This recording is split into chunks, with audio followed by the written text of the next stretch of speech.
pernikahan dini. Jangan coba-coba ya.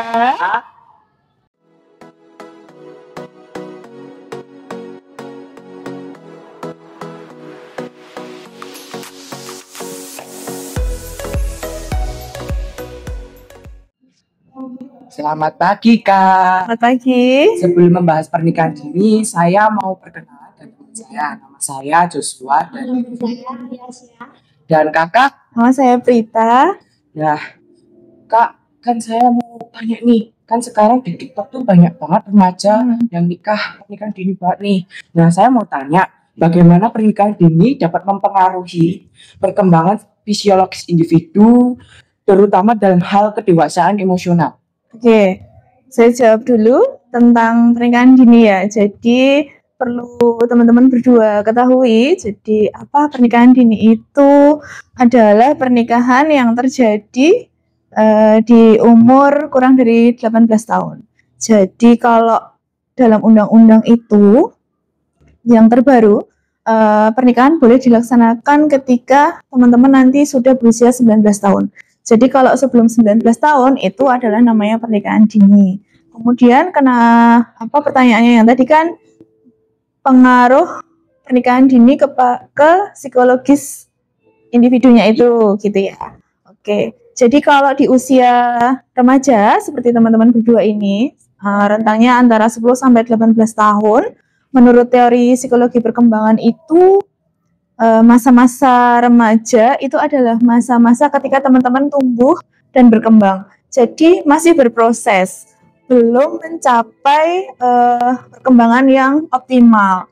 Jadi banyak sekali nanti pengaruhnya, terutama pengaruh yang jelek atau pengaruh buruknya gitu ya. Contohnya misalnya secara emosi, teman-teman kan belum stabil nih. Kadang-kadang moodnya masih naik turun. Bagaimana kalau nanti menikah tapi moodnya naik turun lah, nanti anaknya gimana, pola asuhnya akan seperti apa gitu. Terus kemudian secara kognitif atau pemikiran kan belum berkembang optimal juga nih. Nah nanti teman-teman belum bisa mengambil keputusan yang terbaik untuk keluarga teman-teman sekalian gitu. Terus yang lainnya tentang hubungan sosial, namanya psikososial. Jadi ketika sudah berkeluarga, teman-teman ini akan dituntut untuk bisa beradaptasi dengan lingkungan sosial. Kalau dengan diri sendiri aja belum selesai, nanti bagaimana? Teman-teman bisa beradaptasi dengan lingkungan yang lain, gitu.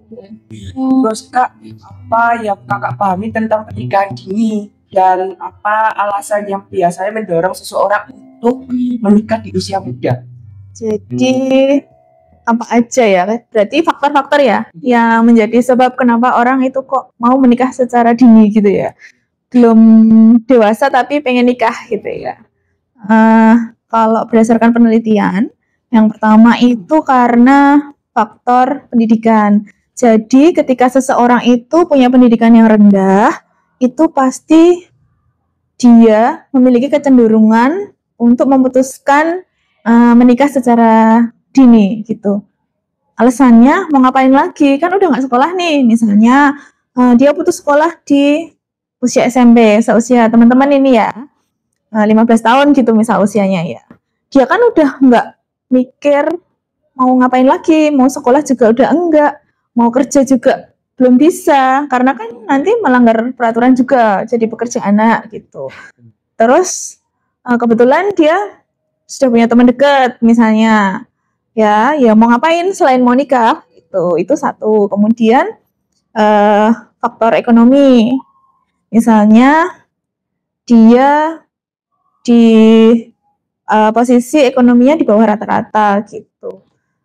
Ada seseorang yang dekat, kemudian dia merasa ingin meningkatkan taraf ekonominya, itu juga bisa.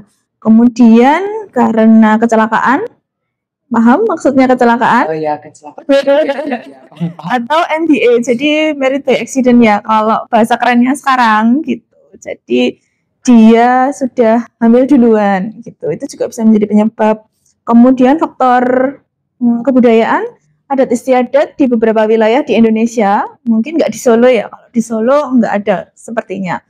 adat istiadat itu mungkin di daerah lain yang masih pelosok gitu, anak-anak seusia kalian sudah harus menikah karena memang keterbelakangan ekonomi dan juga pendidikan lagi, balik lagi ke depan gitu. Terus ada lagi karena faktor kepercayaan. Jadi daripada berbuat zina, mendingan menikah saja gitu. Itu juga ada yang faktor seperti itu. Nah, Kak, itu kan ada juga dampak-dampaknya. Ya. Menurut fisiologis yang mungkin dialami oleh remaja yang menjalani pernikahan dini seperti stres, depresi atau kecemasan.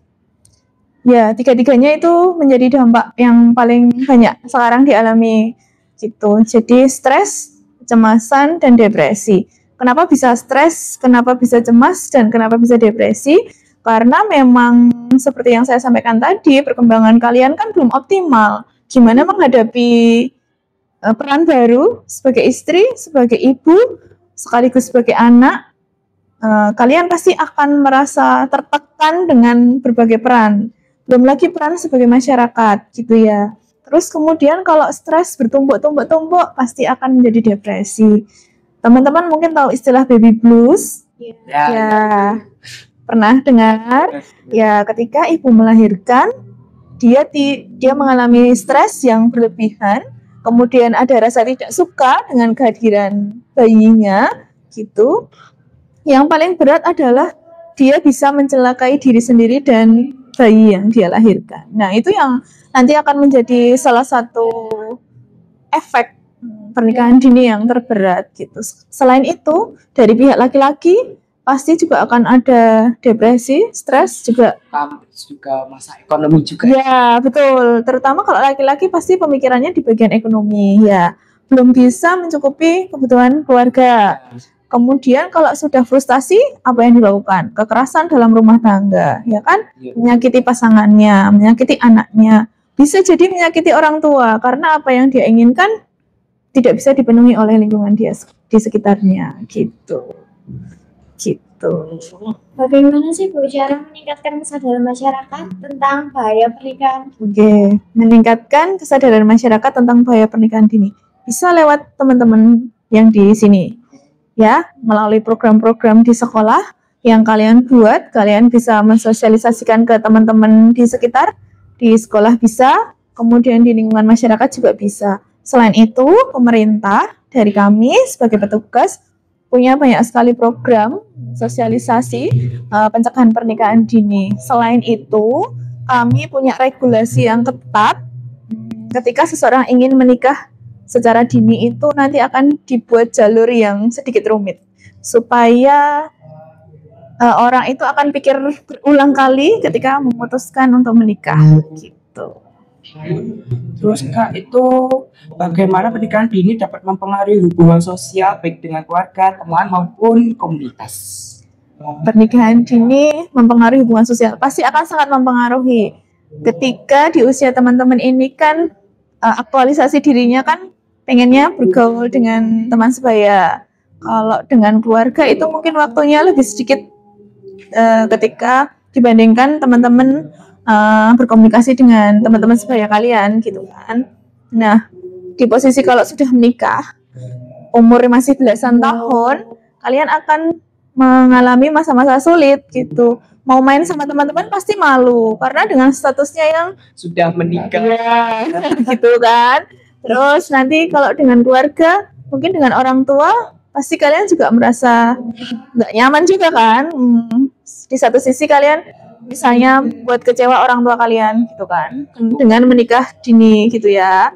Terus di lingkungan masyarakat, pasti akan banyak sanksi sosial yang akan kalian dapatkan ketika kalian menikah dini. Apalagi kalau dengan kecelakaan tadi ya kan, pasti akan jadi bahan orang. Iya, kalian pasti viral di lingkungan kalian. Gitu. Terus itu bagaimana pernikahan ini dapat mempengaruhi potensi pendidikan dan karier seseorang? Oke, pasti akan sangat berpengaruh ya. Kalau kalian sudah menikah, kalian akan berhenti sekolah apa melanjutkan? Ya, berhenti sekolah. Berhenti sekolah ya? Ya. Oke, berarti kan pendidikan dasar pasti tidak bisa tercapai, apalagi di usia kalian. Misalnya, naudzubillah min dzalik ya. Kalian putus sekolah karena menikah nih. Iya. Berarti kan otomatis kalian nggak bisa melanjutkan sekolah yang ini kan, harus ngulang lagi kan nantinya, entah kapan, waktu yang belum kita ketahui gitu. Itu pasti terhambat kan. Kalau pendidikannya rendah, punya karir bagus nggak kira-kira? Enggak, ya. Itu makanya kalau Bu Susi itu pengecualian ya. Pendidikannya kan SMP, tapi jadi menteri. Tapi kan kita belum tentu bisa kayak Bu Susi kan. Ya. Jadi kalau secara logika, kalau pendidikannya rendah, pasti karirnya juga nggak bagus gitu. Apa saja langkah yang dapat diambil untuk mendukung remaja agar tidak terjebak dalam pernikahan ini? Oke, kalau langkah-langkah yang bisa diambil banyak sebenarnya. Yang satu, mungkin kalian bisa ikut kegiatan secara positif seperti yang kalian lakukan sekarang. Kemudian harus pinter pilih komunitas gitu ya. Kan ada orang kan bilangnya nggak boleh pilih-pilih teman, tapi kali ini kita harus pilih-pilih teman dan komunitas gitu. Karena kalau kita bergaul sama orang yang nggak benar, nanti kita akan ketarik gitu. Apalagi di usia kalian, lagi-lagi remaja, kan kalian kalau secara teori psikologi perkembangan itu masa kalian tuh masa-masa badai. Kalian tahu badai? Angin yang gede banget itu. Ya, jadi gampang tertarik ke sana ke sini gitu. Jadi kalian harus benar-benar bisa memilih komunitas yang baik, yang bagus, yang mempunyai dampak positif. Tuh. Terus mungkin kalian bisa mencari misalnya kelebihan energi nih kalian nih, cari kegiatan-kegiatan yang positif kayak olahraga atau hobi kalian apa, itu nanti bisa ini untuk mengembangkan potensi diri aja gitu. Jadi buat menghilangkan keinginan-keinginan yang aneh-aneh. Yang aneh-aneh. Gitu. Mungkin dari kalian ada ini kayak yang lain dari yang saya sampaikan tadi gitu, apa yang bisa dilakukan buat teman-temannya misalnya biar nggak terjerumus juga gitu. Mempersibuk diri ya, jadi energinya tersalurkan dengan baik ya. Oke. Kan itu juga ada pengaruh juga nih Bu, terhadap kemampuan seseorang dan mengasuh anak dan memenuhi kebutuhan keluarga. Jadi pengaruh pernikahan dini terhadap pengasuhan anak sama kebutuhan keluarganya. Oke.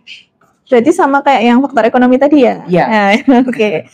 Kalau pola asuh anak pasti kalau secara teori dan prakteknya teman-teman yang seumuran kalian ini pasti belum bisa untuk memberikan pola asuh yang tepat ya. Misalnya fase kehamilan sudah terlewati, kemudian melahirkan di usia muda, banyak sekali faktor baik fisik, psikologis yang akan berpengaruh terhadap kehamilan dan proses melahirkan. Oke, itu sudah terlewati. Sekarang waktunya kita mengasuh anak nih, mulai dari menyusui, kemudian memberikan hak-hak anak, itu pasti akan terjadi ketimpangan atau kesulitan gitu. Karena kalian sendiri belum selesai gitu ya. Iya gitu. Jadi pasti pola asuhnya juga tidak akan tepat ke anak kalian nanti gitu. Terus kalau yang tadi faktor ekonomi ya, selain pola asuh kebutuhan rumah tangga kan, bagaimana cara memenuhinya kan. Nah kalau misalnya teman-teman di usia 15, 16 sudah menikah, sudah punya anak. Di usia-usia tersebut kalian mau kerja apa? Belum boleh mungkin karena juga umurnya belum cukup. Iya. Oke, belum boleh kerja. Terus anak istrinya mau dikasih makan apa? Nggak tahu. Oke. Mungkin kalau seandainya bekerja bisa aja pekerjaan yang membutuhkan tenaga yang besar kayak misalnya buruh harian kayak gitu ya. Misalnya kalian bekerja di pasar kayak gitu. Penghasilannya berapa? Cukup nggak untuk menghidupi kalian dengan istri dan anak kalian gitu. Terus belum lagi ada kebutuhan rumah. Kalian bisa nggak menyediakan rumah untuk keluarga kalian? Pasti kan juga belum bisa. Numpang di rumah orang tua, merepotkan orang tua. Betul. Selain sudah mengecewakan, kali ini merepotkan gitu ya. Jadi double-double. Gitu. Apa saja risiko sosial yang dihadapi oleh pasangan yang menikah dini? Risiko sosial. Jadi berarti kan ini berhubungan sama masyarakat ya. Baik di mungkin keluarga besar atau di tempat dia tinggal gitu ya. Kalau biasanya menurut yang sudah-sudah ya tadi bisa jadi viral itu kasus kalian. Oh, si A dan si B dia nikah di usia 16 tahun misalnya. Pasti akan jadi bahan pembicaraan, pergunjingan, gosip-gosip, ya. Gosip-gosip antar tetangga di tempat kalian tinggal itu pasti. Kemudian, apakah kalian memiliki mental yang kuat untuk menghadapi itu? Enggak, oke. Terus yang kemudian, setiap hari kalian akan dihadapkan dengan dinamika sosial di tempat kalian tinggal misalnya, karena sudah berkeluarga kan, jadinya kan harus misalnya ikut perkumpulan bapak-bapak atau pertemuan ibu-ibu. Apakah sudah siap? Belum ya. Jadi banyak sekali hal-hal yang pasti akan berpengaruh ya kalau kita sudah menikah dan kita akan tinggal di lingkungan masyarakat gitu. Terus itu kan pasti ada dinamika hubungan dalam pernikahan dini yang seringkali berbeda dibandingkan dengan pernikahan pada usia yang lebih matang. Ya, pasti dinamikanya akan sangat berbeda. Jadi kalau pernikahan dini itu nanti ujungnya itu salah satunya adalah menjadi faktor penyebab tertinggi dari kasus-kasus perceraian di negara kita gitu ya. Dinamika di pernikahan dini pasti akan lebih berat dibandingkan dengan usia dewasa karena memang belum matang kan. Kayak misalnya kalian nih bikin bolu misalnya. Kalau sudah pas waktunya, pasti itu akan mengembang dengan sempurna. Tapi kalau prosesnya nggak tepat, entah itu bantet lah, entah itu dalam proses pemanggangannya kosong lah, pasti akan ada sesuatu hal yang tidak menyenangkan yang akan dihadapi gitu. Nah, itu sebagai asosiasi ya, kalian bisa mulai berpikir gitu kalau oh iya ya kalau misalnya belum matang memang akan tidak enak untuk dinikmati gitu. Banyak faktor penyebab yang udah saya sampaikan di awal tadi gitu. Nah, jadi dampak apa saja sih Bu dari pernikahan dini terhadap perkembangan anak yang lahir dari pasangan yang menikah dini? Oke, jadi ada banyak dampak ya. Mungkin teman-teman sudah pernah dengar tentang isu strategis nasional stunting. Ya. Tahu nggak stunting itu apa? Yang pendek. Iya, pendek. Oke. Jadi stunting itu salah satu cirinya adalah pendek, tapi pendek belum tentu stunting ya. Gitu. Stunting itu adalah kondisi gagal tumbuh ketika anak usia 0 sampai dengan 2 tahun gitu. Jadi pertumbuhannya tidak sesuai dengan teman-teman sebayanya gitu, terutama di bagian tinggi badan gitu. Seperti yang dikatakan Joshua tadi, memang salah satu ciri anak stunting itu pendek. Nah, biasanya anak-anak yang lahir dari perempuan yang belum siap, karena perempuan itu boleh hamil dan melahirkan ketika umur 21 tahun. Kalau menikah dini berarti umurnya kurang dari 21 tahun kan. Nah, secara fisik perempuan yang menikah dini itu pasti belum siap untuk hamil gitu kan, karena biasanya ada gangguan anemi, kekurangan sel darah merah ya, terus juga ada gangguan kekurangan energi kronis. Jadi kebutuhan gizi selama remaja itu belum terpenuhi, ditandai dengan ukuran lingkar lengannya kurang dari 23,5 gitu. Jadi nanti teman-teman boleh ukur yang teman-teman cewek ya, terutama lingkar lengannya udah 23,5 atau belum. Kalau belum berarti kekurangan energi kronis. Nah, itu dua faktor itu yang akan menyebabkan kelahiran anak yang mengalami keterlambatan tumbuh kembang. Misalnya anak yang lahir dari perempuan usia 16 tahun. Dia lahirnya dengan berat badan lahir rendah. Kemudian panjang badan bayi tidak ideal atau kurang dari 49 cm. Nah, itu nanti akan memicu stunting di kemudian hari. Apalagi ditambah dengan pola asuh yang tidak tepat gitu. Misalnya si perempuan ini tidak bisa memberikan ASI eksklusif gitu karena dia mengalami baby blues misalnya, atau dia cemas, depresi dengan peran barunya sebagai ibu. Otomatis kalau stres kan ASI tidak akan keluar gitu. Jadi faktornya itu dampaknya itu akan sangat panjang gitu pernikahan dini itu. Tidak hanya dalam perkembangan anak yang kalian lahirkan saja, tapi perkembangan mental teman-teman juga pasti akan terkena dampaknya juga gitu. Nah, Ibu, itu kan pasti ada faktor resiko kesehatan mental. Itu apa saja yang mungkin muncul akibat pernikahan dini baik bagi suami maupun istri? Oke, resiko kesehatan mental ya. Jadi balik lagi ke depan. Kalau seperti yang kamu sampaikan tadi, ada cemas, ada stres, ada depresi gitu kan ya.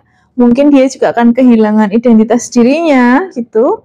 Kemudian apalagi ya, banyaklah yang kalau secara kesehatan mental itu menjadi dampak buruk dari pernikahan dini gitu. Mungkin cara dia beradaptasi, mungkin dia akan lebih menutup diri dari lingkungan karena menikah dini sebagai satu kesalahan mungkin dianggapnya, atau sebagai satu aib dalam keluarga itu. Jadi dia menjadi minder, menarik diri dari lingkungan-lingkungan yang dia tempati sekarang gitu. Nah, itu kan juga mesti ada lingkungan keluarga dan masyarakat dapat mencegah pernikahan dini. Ya. Serta peran yang dapat dimainkan oleh psikolog dalam upaya tersebut. Oke, kalau dari keluarga biasanya orang tua itu harus memberikan batasan yang jelas kepada anak-anak, baik itu pergaulan, kemudian media sosial. Nah, itu ya harusnya orang tua itu bisa lebih pintar dalam penggunaan media sosial daripada teman-teman gitu. Kalau misalnya HP-nya di password, orang tua kalian kan nggak bisa buka nih, kan? Ya, terus kalian bisa menyembunyikan WA, bisa kan? Kemudian akses apapun yang teman-teman pakai gitu, terus kemudian teman-teman sembunyikan. Kalau orang tuanya nggak update tentang teknologi kan juga nggak akan bisa tahu apa saja yang dilakukan teman-teman, walaupun dalam HP-nya sudah ada perlindungan orang tua atau apa. Iya kan, ada apapun yang kalian download, apapun yang kalian akses harus izin orang tua, kan ada kan yang kayak gitu. Cuma kalau orang tuanya nggak bisa ngikuti perkembangan teknologi yang sekarang, pasti juga akan ketinggalan gitu. Apa yang dilakukan anak-anak, si orang tua nggak bisa tahu gitu, karena anak-anak seusia kalian pasti akan lebih cepat belajar gitu kan. Ada update apa langsung nih gitu, FOMO namanya. Jadi selain orang tua harus memberikan batasan yang jelas, kemudian baik itu dari pergaulan dan media sosial, mungkin menanamkan budaya-budaya atau kebiasaan-kebiasaan yang baik ke teman-teman semua gitu. Saya yakin semua orang tua sudah pasti melakukan hal itu gitu. Cuman kadang-kadang sebagai anak teman-teman ini yang harus lebih lebih perhatian gitu. Jadi lebih respect dengan apa yang mungkin menjadi batasan dari orang tua kalian. Jangan malah menjadi alasan untuk dilanggar gitu. Pasti banyak kasus juga ya, atau cerita tertentu yang pernah kakak dengar tentang dampak negatif dari pernikahan dini dan bagaimana hal tersebut dapat memberikan pelajaran bagi masyarakat. Banyak di lingkungan sekitar kita, bahkan di Solo ini banyak sekali yang melakukan pernikahan dini. Jadi di tempat saya bekerja itu kebetulan menjadi rujukan untuk persyaratan menikah dini. Nah, di lingkungan Kecamatan Jebres yang teman-teman tempati sekarang itu beberapa kali terdapat kasus pernikahan dini. Yang pernah saya tangani secara langsung itu adalah pasangan umurnya sama-sama 16 tahun, sudah hamil, sudah melahirkan, dan menikah di usia yaitu tadi 16 tahun gitu. Kesulitan ekonomi pasti karena saat ini mereka berdua menumpang di rumah orang tua. Sang istri tidak bekerja, jadi hanya mengurus anak di rumah dibantu oleh orang tuanya dari pihak laki-laki. Kemudian laki-lakinya ini bekerja sebagai buruh bangunan gitu, yang kadang-kadang hasilnya juga nggak tentu, iya gitu. Jadi ada kesulitan-kesulitan secara ya tadi ekonomi, kemudian psikologis pasti kan, ya, itu dan sosial gitu. Jadi memang keluarganya jadi kesannya menarik diri dari lingkungan masyarakat karena kejadian kasus itu gitu. Cukup juga ini pembahasan tentang pernikahan. Terima kasih juga tentang penjelasan yang cukup bermanfaat bagi kami dan juga teman-teman yang mungkin yang mendengarkan podcast kami. Terima kasih. Terima kasih teman-teman. Sampai ketemu, mudah-mudahan bermanfaat.